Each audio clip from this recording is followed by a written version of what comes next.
All right, let's get the latest from Delaware County. Action News reporter David Henry has been tracking the flooding through the Darby area. He's got an update on conditions there. Folks, keeping an eye on that Darby Creek, David, huh? We sure are, Rick, and you'll recall about a half hour ago we were standing out here telling you that the water was a little less than 2 feet from the bottom of this bridge that takes McDade Boulevard across Darby Creek. Well, take a look at it now.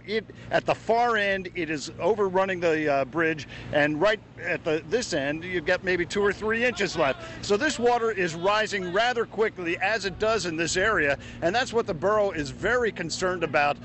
They have ordered an evacuation of the low-lying neighborhoods that are just up the creek of us from right here. That's because back during Hurricane Floyd, the water came up so quickly that people could barely get out of their houses in time, and so we had a very stern warning earlier from the police chief. We're telling you ahead of time, please don't put our emergency personnel at risk, all right?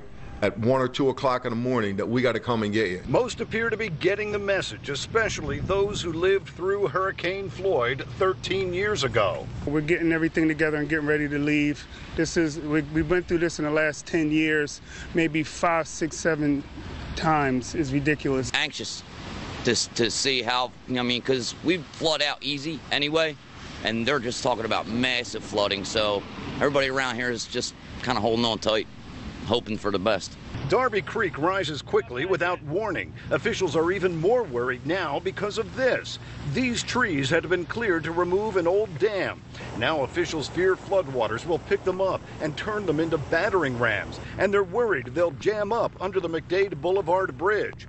Shops and businesses in downtown Darby have been sandbagged. The police plan to shut down the entire town this evening. Evacuees have found shelter at the rec center. The Red Cross has opened 3 shelters in Delaware County. Officials say now is the time to be heading for the safety of the shelters. If your home is one that is prone to flooding or your streets normally flood out, this would be the time to seek shelter at these 3 locations.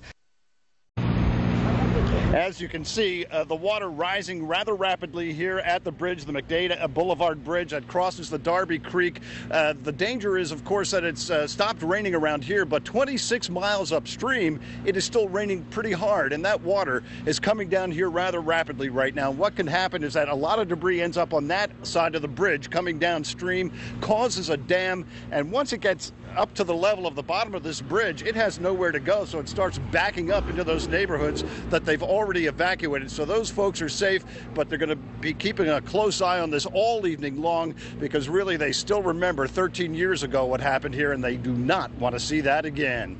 Live in Darby, David Henry, Channel 6 Action News. Back to you guys. All right, thank you, David.